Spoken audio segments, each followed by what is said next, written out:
As the leaves begin to turn and the calendar flips closer to the end of September, Washington is once again facing a familiar high-stakes deadline. The federal government will run out of money on September 30, 2025. If Congress and the White House cannot agree on a new funding plan, a painful and disruptive government shutdown will begin.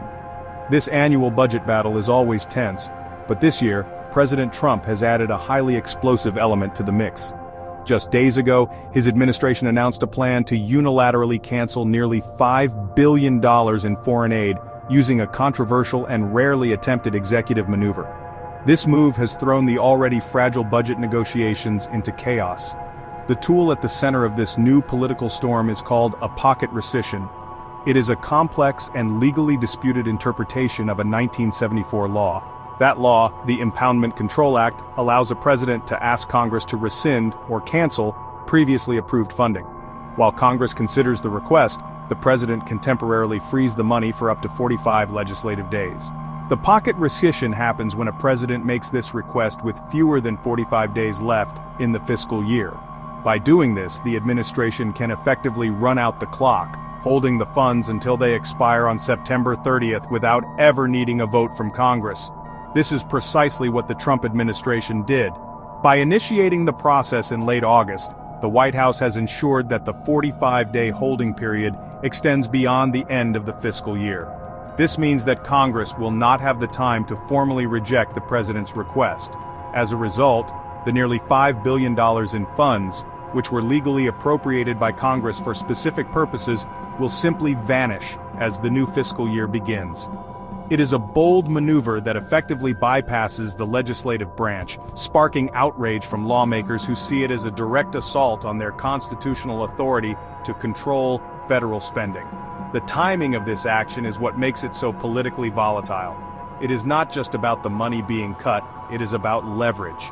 The administration has essentially thrown a grenade into the delicate process of negotiating a continuing resolution, a temporary bill needed to keep the government open. By making this aggressive move, President Trump is challenging Congress right before a critical deadline. Some believe it is a strategy to force concessions, while others see it as a reckless act that dramatically increases the chances of a government shutdown that could affect millions of Americans and disrupt essential government services across the country. The cuts announced by the White House are not random. They target specific areas of foreign policy and international cooperation that have long been criticized by some conservatives. The total amount frozen is approximately $4.9 billion, and the list of targeted programs paints a clear picture of the administration's priorities. The largest single portion of the cuts, a staggering $3.2 billion, was pulled from the U.S. Agency for International Development, or USAID. This agency is responsible for administering civilian foreign aid and development assistance, funding projects related to public health, education, and economic stability in developing nations around the globe.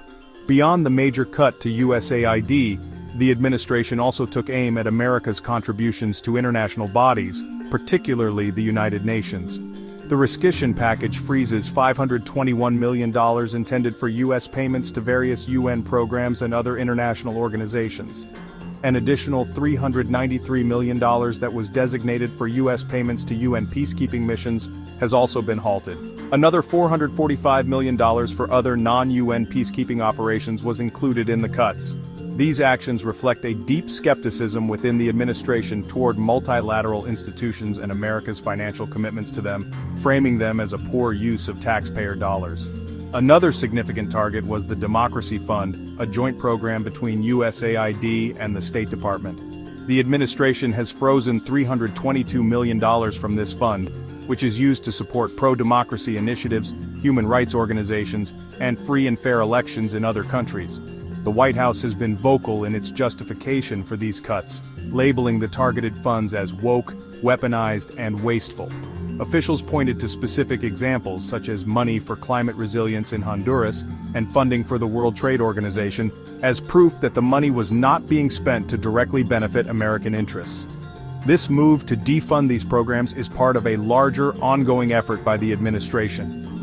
Since taking office, President Trump has worked to reshape American foreign policy, prioritizing an America First agenda that is often critical of foreign aid and international alliances. Earlier this summer, in July 2025, the administration successfully used the standard rescission process to claw back about $9 billion in funds with the support of congressional Republicans. Critics argue that this new illegal pocket rescission is being used to make additional cuts that the White House feared it could not pass through the normal legislative process, even with a Republican-controlled Congress. The legality of the pocket rescission is at the heart of the intense debate raging in Washington. The central question is whether this maneuver violates the Impoundment Control Act of 1974, the very law the White House claims gives it the authority to act. The Government Accountability Office, a nonpartisan congressional watchdog, has repeatedly stated that pocket rescissions are illegal. The GAO argues that the law was written to give Congress the final say, and that using a timing gimmick to prevent a congressional vote undermines the entire purpose of the act. In essence, the GAO believes this move illegally usurps Congress's constitutional power of the purse. However, the Trump administration's Office of Management and Budget, led by Director Russell Vought, strongly disagrees. They contend that the pocket rescission is a lawful and legitimate tool available to the executive branch. They point to what they describe as precedents from the Ford and Carter administrations as evidence that this power has been used before. The legal ground recently became even more complicated. A recent ruling from a D.C. Circuit Court of Appeals on August 28, 2025, stated that the Impoundment Control Act could not be enforced by private lawsuits, paving the way for the administration to proceed and leaving the GAO as the most likely entity to mount a formal legal challenge. The political reaction to the move has been swift and severe, creating unusual alliances. Many Republicans, especially those on the powerful appropriations committees, have joined Democrats in condemning the action. Senator Susan Collins, a Republican from Maine and the chair of the Senate Appropriations Committee, called the move a clear violation of the law and a direct attempt to subvert the will of Congress. Her Democratic counterpart, Senator Patty Murray, echoed this sentiment, stating the administration was trying to give itself a get-out-of-jail-free card to ignore laws it dislikes. This bipartisan opposition from appropriators highlights how serious the threat to congressional power is perceived. Despite this bipartisan anger, the president has found strong support from some of the most conservative members of his party. They see the pocket rescission not as a constitutional crisis, but as a long overdue move to rein in wasteful spending. Representative Ralph Norman of South Carolina celebrated the action on social media, posting, "President Trump just scrapped $5 billion in foreign aid. The president is putting America first." This wing of the Republican Party views foreign aid skeptically and applauds the president for taking decisive action to cut spending without getting bogged down in congressional debates, framing it as a promise kept to his voters. This complex battle over a pocket rescission might seem like an inside Washington fight, but its consequences have a direct impact on the stability of the U.S. government and the balance of power.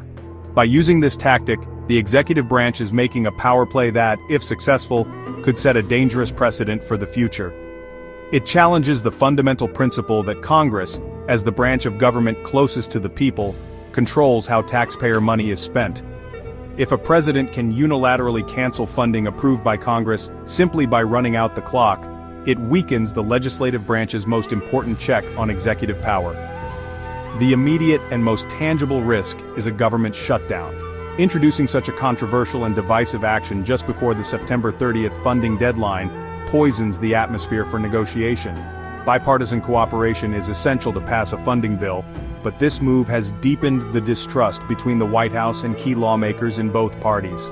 Democratic leader Chuck Schumer warned the move shows the president is rejecting bipartisanship and actively increasing the risk of a shutdown. While the White House claims this could help win conservative votes for a funding bill, it is a high-risk gamble that could easily backfire and lead to a stalemate. For ordinary Americans, a government shutdown is not an abstract concept. It means national parks are closed, passport applications are delayed, and hundreds of thousands of federal workers, from TSA agents to scientists, are forced to work without pay or are furloughed. It disrupts scientific research, slows down small business loans, and creates uncertainty that ripples through the entire economy. This budget showdown, inflamed by the pocket rescission, is not just political theater, it has real-world consequences that affect families and communities across the country, making it harder for the government to perform its most basic functions. Ultimately, this fight is about more than just $5 billion in foreign aid. It is about the rules that govern our democracy. It raises fundamental questions about the separation of powers and whether a president can ignore the laws passed by Congress. The outcome of this clash will not only determine whether the government stays open, but will also shape the balance of power between the White House and Capitol Hill for years to come. It will decide whether the power of the purse remains firmly with the elected representatives in Congress or if it can be overridden by executive action, a question that matters to every citizen who pays taxes.